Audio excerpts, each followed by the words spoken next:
Irmãos e irmãs, eu gostaria hoje de começar com a oração coleta, que é aquela oração que encerra os ritos iniciais, apresentando todos os nossos pedidos, orações e intenções ao Pai, por Jesus no Espírito Santo.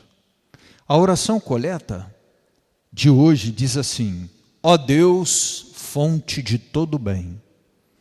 Reconhece que todo bem no mundo, em nós, tem como origem, como fonte, o nosso Deus. Atendei o nosso apelo. Então, há um pedido que será feito. E fazei-nos por vossa inspiração.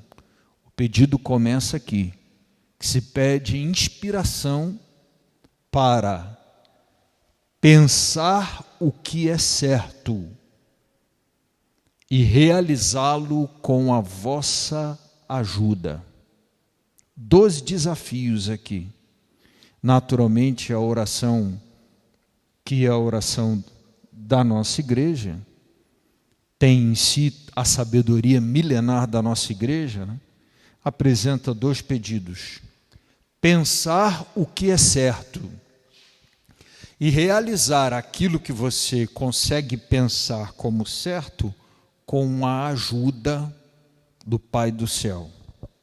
Vamos ao primeiro aspecto: pensar o que é certo. Já isso aqui é uma graça. Um tempo como o nosso, de excesso de informação, talvez este seja um dos grandes males do nosso tempo. Talvez no passado o mundo já tenha padecido de ausência de informação, falta de informação. Hoje talvez a gente padeça do extremo oposto, que é o excesso de informação. O excesso de informação é vizinho, primo, irmão da desinformação. E por isso é difícil pensar o que é certo. Porque o excesso de informação faz, em muitos casos, que muitas informações cerquem a pessoa em torno daquilo que às vezes é desde o ventre materno, né? Desde do leite materno, ensinado como certo. E aí a gente fica, pelo excesso de informação e informações conflitantes, um pouco perdido em torno do pensar o que é certo. E aí vão se formando consciências de tipos distintos, do tipo desejado, que é a consciência reta. O excesso de informação pode levar minha consciência a achar que tudo é certo. O excesso de informação pode levar a minha consciência a achar que tudo é errado. O excesso de informação pode, por exemplo, fazer com que aquilo que sempre foi claro para mim como certo ou errado, seja meio que contaminado pela ideia do mais ou menos assim, mais ou menos assado. Então, o excesso de informação pode impedir a formação da consciência reta. O que é a consciência reta? É aquela que consegue, com distinção e clareza, separar o certo, o que é correto, daquilo que é errado. Mas isso é só o primeiro passo. A consciência reta é só o primeiro passo. O segundo passo é o realizar aquilo que a minha consciência pôde alcançar como reto com a ajuda do nosso Deus. Existe uma enorme distância entre saber e reconhecer o que é certo e pôr em prática aquilo que é certo. Ou seja, conhecer o que é certo e realizar o que é certo. Na história do pensamento humano, na história da filosofia, Essa foi uma grande questão, por exemplo, levantada logo no início da filosofia pelos filósofos gregos. Um deles, chamado Sócrates, defendia o seguinte: se o camarada sabe o que é certo, ele pratica o certo. Esta postura recebeu o nome de intelectualismo ético, ou seja, basta que o seu intelecto conheça o que é certo e pode ter certeza que você vai se comportar de maneira correta. Se fosse assim, que bênção que seria, né? Mas nem sempre existe um casamento harmonioso, equilibrado entre a nossa inteligência, pensar o que é certo, e a nossa vontade e realizar com a ajuda dele. Então, às vezes, mesmo conhecendo o que é certo, nós não realizamos o que é certo. Ou seja, existe onde deveria haver uma ponte entre o que eu sei que é certo e a prática do certo. Existe um abismo entre aquilo que eu sei que é certo e aquilo que deve ser vivido como certo. Naturalmente, é para isso que existe o arrependimento, né? O arrependimento existe para aquele que conhece o que é certo, conhece que praticou o que não é certo, arrependendo-se, aproximar aquilo que ele pensa ser o certo e a prática do certo. O que a oração de hoje está dizendo é que isso não é possível para nós sem a ajuda, o socorro do nosso Deus. É o que está dizendo essa oração de hoje. Embora pequenininha, dá pano para manga na nossa reflexão, né?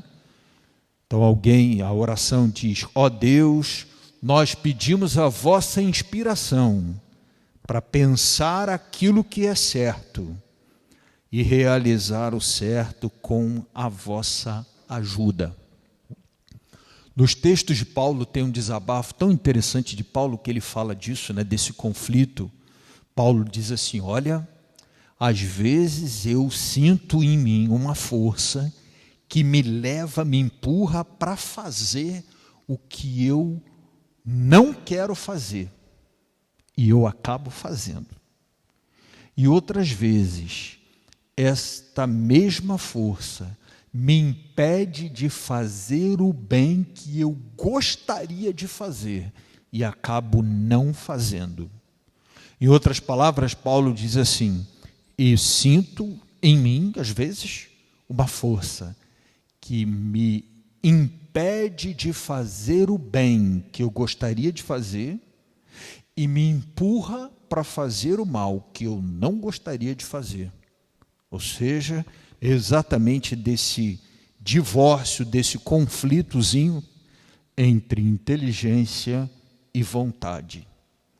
Mas vamos lá, não é impossível fazer esse casamento e batalhar para que inteligência e vontade caminhem assim, ó, de braços dados, pensar o que é certo e realizar com a ajuda de Deus aquilo que é correto. Eu penso que o salmo de hoje seja uma resposta bacana sobre isso, acerca disso, né? Do Senhor é que me vem o meu socorro, do Senhor que fez o céu e fez a terra. Não vai o sol durante o dia te ferir, nem a lua através de toda a noite, porque o Senhor é quem vai nos socorrer. E a primeira leitura de hoje, vocês devem ter acompanhado aí um descompassozinho entre o texto que apareceu aí, né, que era o texto da primeira leitura, e o texto que foi lido, que é o texto do ano ímpar. Nós estamos no ano par, né? E aí foi lido o texto do ano ímpar, mas o texto era do profeta Elias. O profeta Elias, ele mesmo profetizou, dizendo que aquele ano seria um ano difícil para a Caixa. Ele falou: olha, este ano vai ser sem chuva, vai ser sem orvalho, um ano difícil. Mas o Senhor disse assim para o profeta Elias: mas você vai se refugiar na gruta, isolado, vai me faltar, vou comer o quê? Vou comer. Vai para lá. E nada nunca diz que os corvos, né, traziam comida para Elias e tinha uma fontezinha que ele bebia lá daquela fonte e não faltou socorro para o profeta Elias. Assim como Jesus no Evangelho diz, para aqueles que acham que não são socorridos no Sermão da Montanha, para estes não faltam o socorro do nosso Deus, né? Os perseguidos por causa da justiça, os pacíficos, os puros de coração, para estes não falta o socorro do nosso Deus. Do Senhor é que nos vem o nosso socorro.